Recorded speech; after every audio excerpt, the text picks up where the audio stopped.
A gente continua falando, né, sobre esse mês de agosto, agosto dourado, para estimular a amamentação, a importância, né, desse gesto. E para falar sobre o assunto, também responder as dúvidas dos nossos ouvintes sobre o tema, estamos em linha com a fonoaudióloga e também personal baby, Silvia Goulart. Bom dia, doutora Silvia. Bom dia, Carla. Você tá bem?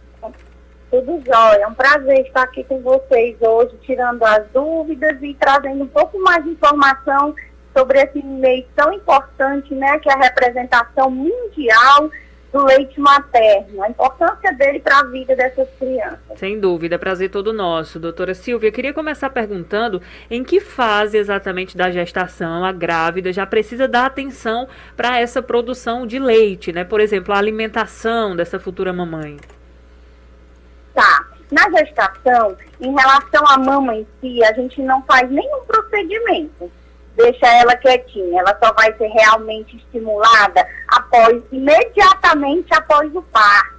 De preferência na primeira hora de vida, né? Que é uma hora tão importante, um disparo tão importante para um bom aleitamento materno. Mas na gestação, a gente cuida da saúde dessa mãe e, por tabela, do bebê também, com uma boa nutrição, uma boa ingestão hídrica, né, que previne não só alterações futuras que podem influenciar no leite, mas já nessa nutrição materna e nessa nutrição desse bebê que essa mamãe gera. Né? Um bom acompanhamento médico para essa gestação, com os exames mínimos necessários, né? E para que a gente tenha um excelente desenvolvimento desse bebê e um bom parto também. Certo, doutora. E como é que a gente pode perceber já nesse primeiro momento, né? Nessas primeiras horas que, como a gente costuma chamar, a pega, né? Tá ali corretinha. Tá, o ideal é que essa mãe receba informações prévias na gestação, pelo menos para ela ir visualizando como realizar essa pega correta. E se ela vier a sentir dificuldade, quando tiver com seu bebê no colo, que ela busque ajuda, que ela tenha auxílio se ela notar que dói, que está machucando, que não está confortável, que o bebê chora muito, que o bebê mama e não fica, entre aspas, né, satisfeito. É importante que ela busque esse auxílio. Ninguém nasce sabendo amamentar, e nenhum bebê nasce sabendo mamar. Ele nasce sabendo, normalmente, sugar. Ele suga qualquer coisa. Mas esse ato de mamar é um ato aprendido. Abrir a boquinha o máximo possível, pegar o máximo de areola que for possível naquele momento, ficar com os lábios revertidos, né, para fora, principalmente o inferior. Isso é um aprendizado muscular. O músculo tem memória. Quando o bebê se adapta a uma boa pega, ele tende na mamada seguinte a repeti-la. Da mesma forma a mamãe, quando ela aprende a realizar, auxiliar o bebê a fazer essa pega, na mamada seguinte, ela também tende a repetir esse movimento correto. Certo. Doutora, inclusive, como a senhora falou sobre esse estímulo, né, muscular, é normal que as mamães criem ali naqueles primeiros momentos já as feridas, as rachaduras. A gente sabe, né, quem é mãe sabe muito bem, eu ainda não tenho essa experiência, né, materna, mas quem é mãe sabe que vem ali dá um conselho, o outro dá um conselho, faz essa receita que funciona, essa outra que funciona.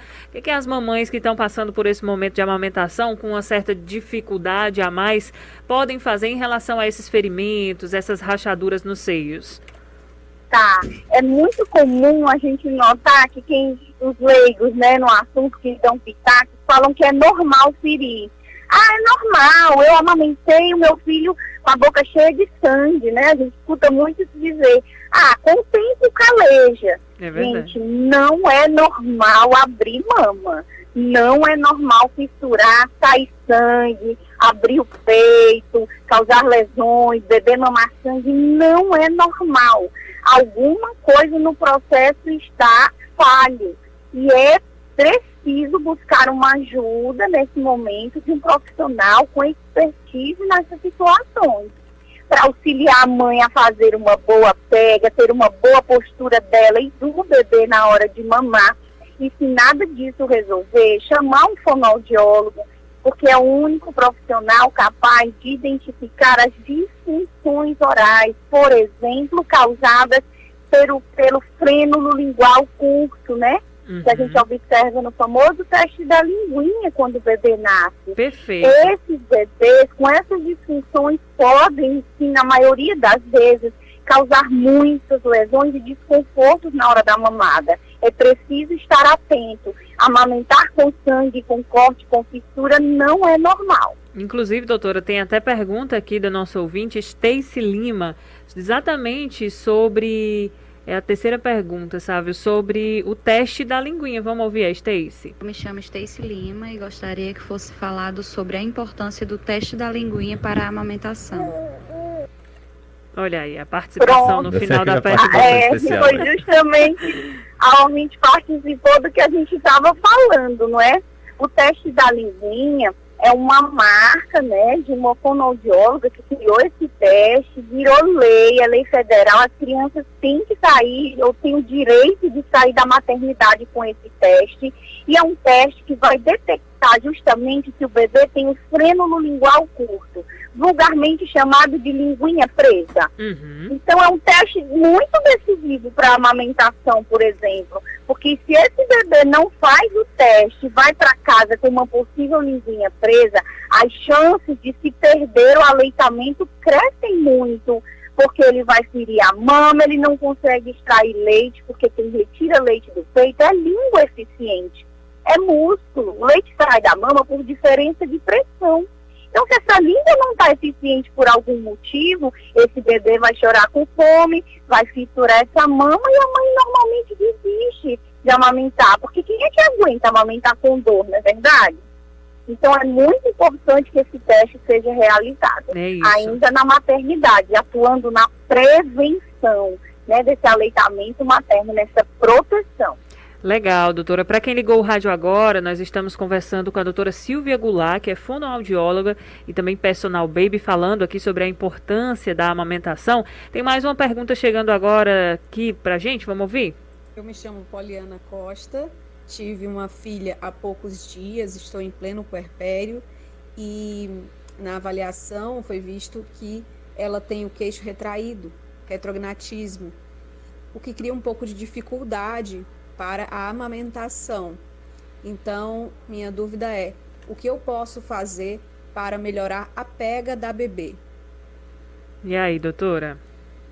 Pronto. Os bebês que nascem com esse queixinho um pouco mais retraído, que a gente chama de retrognatismo, a gente entende que o queixinho mais para trás leva a língua também mais para trás, porque a língua está baseada nesse assoalho por cima dessa mandíbula.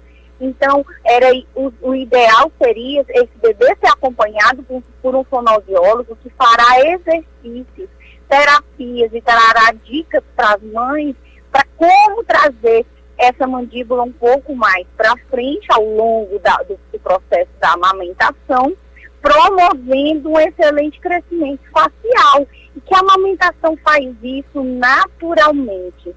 Existem duas situações em que a mandíbula do bebê cresce. Os disparos genéticos, né, que a gente não tem controle, cada ser humano tem o seu, e o movimento excelente da amamentação correta promove, auxilia que essa mandíbula cresça e fique alinhada no rosto com a maxila, que é a parte superior da nossa boca.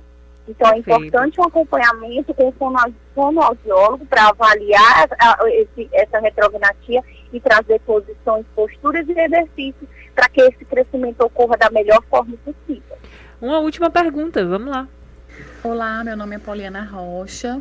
A minha dúvida sobre a amamentação é, às vezes a minha filha mama e eu acredito que ela mamou o suficiente ao ponto de até gorfar, né? Sai um pouquinho do leite. Então, eu entendo que é porque ela já mamou bastante, que está até sobrando.